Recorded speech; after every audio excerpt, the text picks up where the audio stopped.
I would say that it is a time of real magic when I get to immerse myself in her. And she sprang from the pen of Jenji Kohan with such vividness and I think verisimilitude that all I really have to do is let go.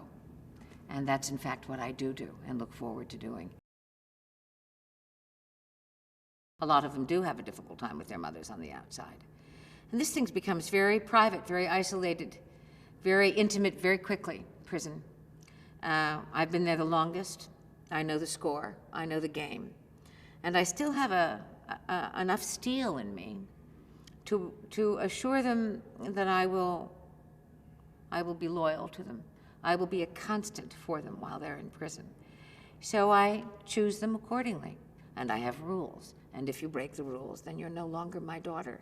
Unfortunately, I had to enforce one of those rules in season 1, which was heartbreaking, certainly to the victim, but very hard for me. Very hard for me, but it has to be cut if it's not being honored.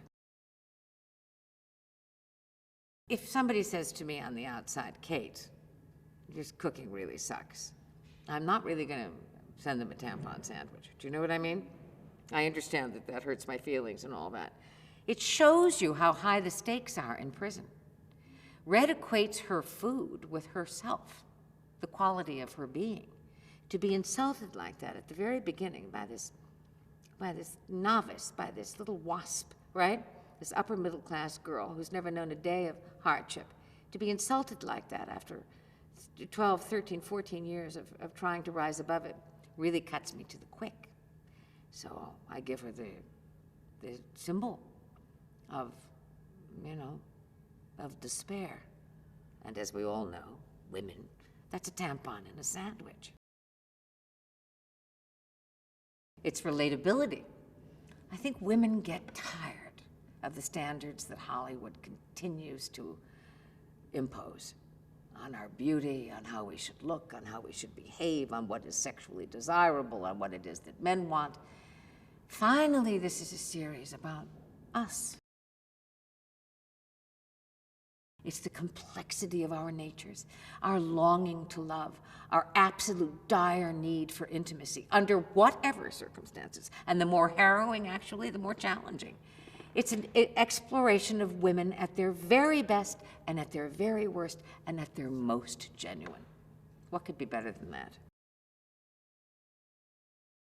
These are actresses of, not only of great repute, but they're fearless, and for some reason they're all adding some sort of element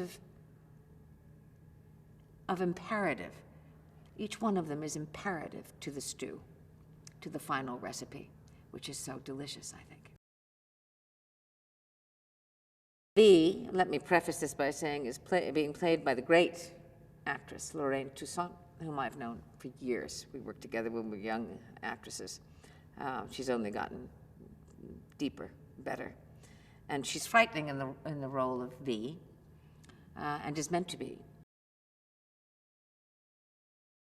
I realize that there is no limit to her evil. And her evil shows itself in all of the chilling ways that true evil does. Not evil on the nose, but evil that is meant to truly disable you and everything that makes you you. So we come at each other like this. Fans are curiously quite respectful of me. So they seldom say silly things to me. It's usually very nice. Miss Mulgrew, may I shake your hand, or may I have a photo? Or, but I get a lot of men who lie. They always say that their wives are great fans of mine. And then they start to enumerate certain things they've seen in all the scenes, and I say, it's interesting, did your wife tell you everything about every scene in that entire season? Or are you my fan? I don't know where this is coming from. Probably from that miscreant, Natasha Lyonne, who likes to smear my reputation. Yeah, well, you should be in a scene with her, because it's impossible.